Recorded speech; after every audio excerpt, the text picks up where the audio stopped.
gigantic cat like that with little old kitty stepping out on him, and he don't even know. Women's bad. You said it, brother.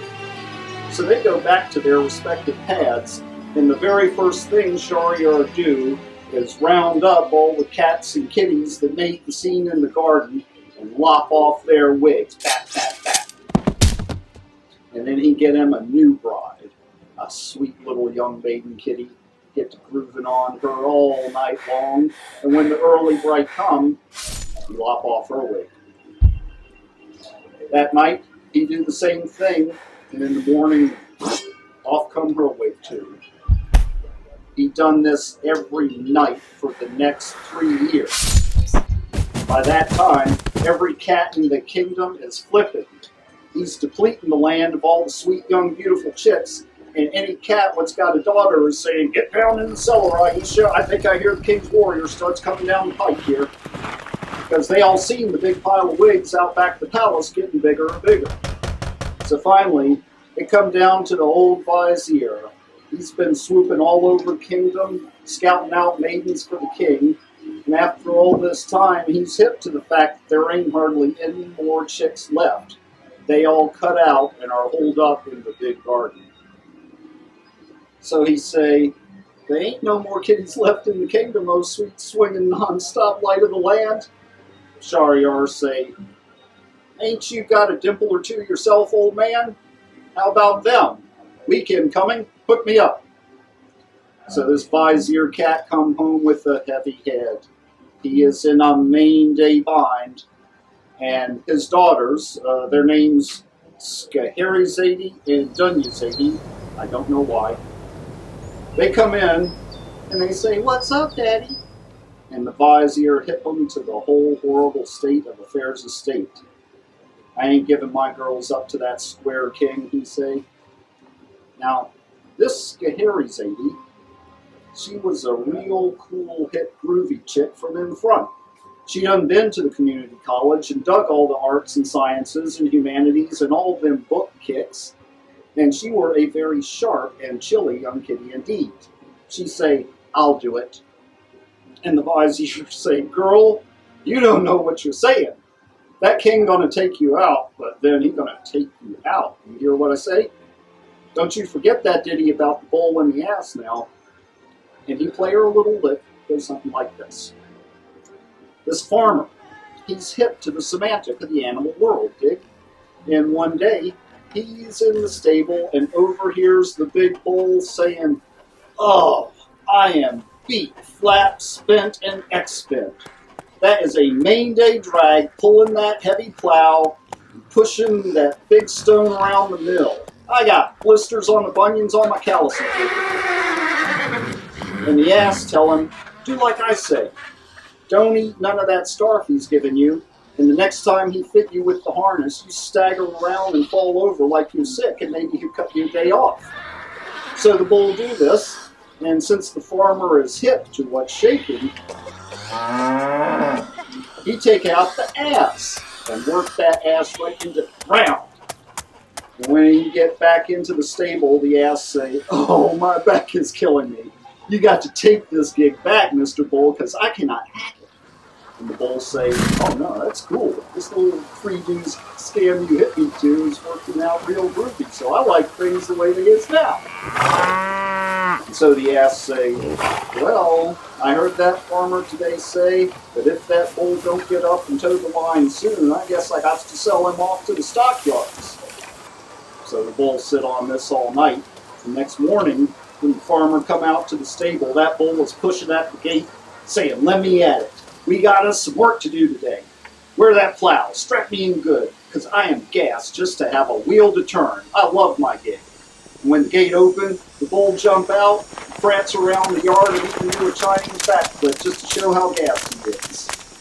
Now this farmer's been hip to all this jazz from in front, like I explained. So when he seen the bull carrying on like some freaky puppy dog, well, he liked to double over, he laughed so hard. And his wife say, "What you laughing at?"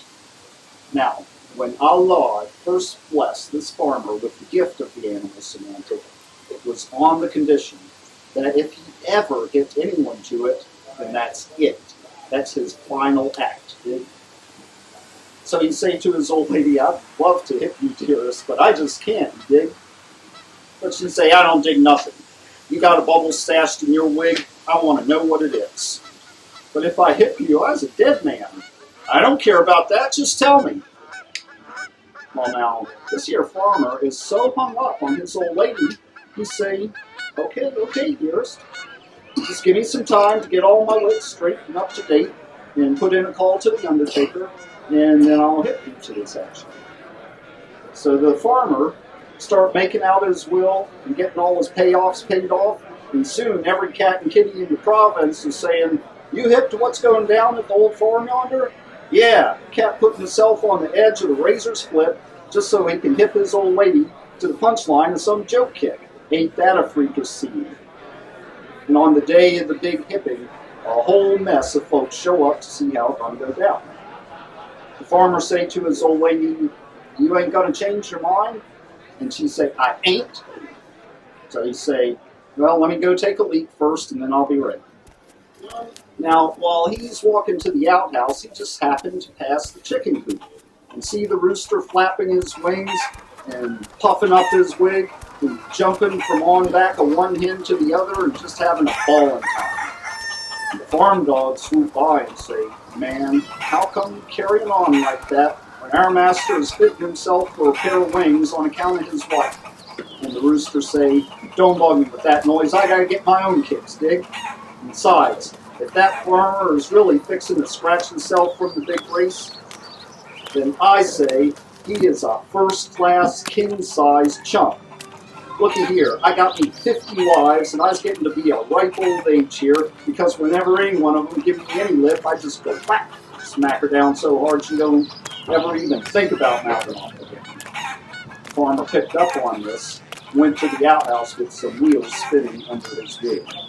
So afterwards, he cut himself a good strong mulberry switch.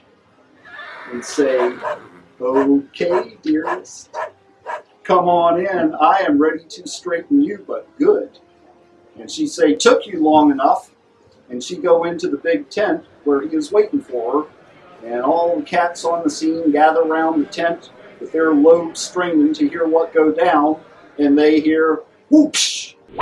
What you knocking me like that for? Whoosh! Stop it! Whoosh! I ain't mean nothing by it. Whoosh! Oh Lord, he's gonna kill me! Whoosh!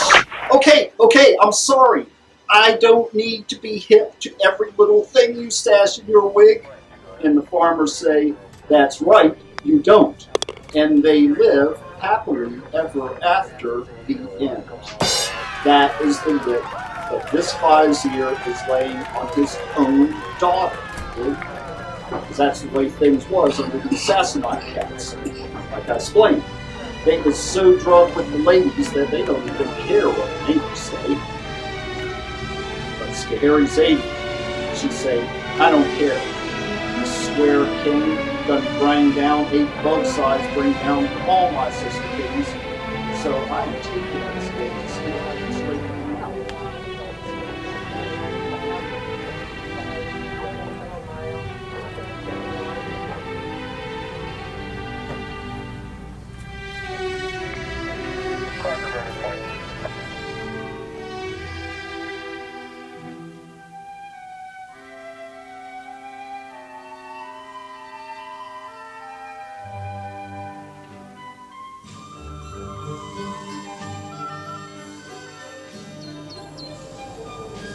Your wig, I suppose.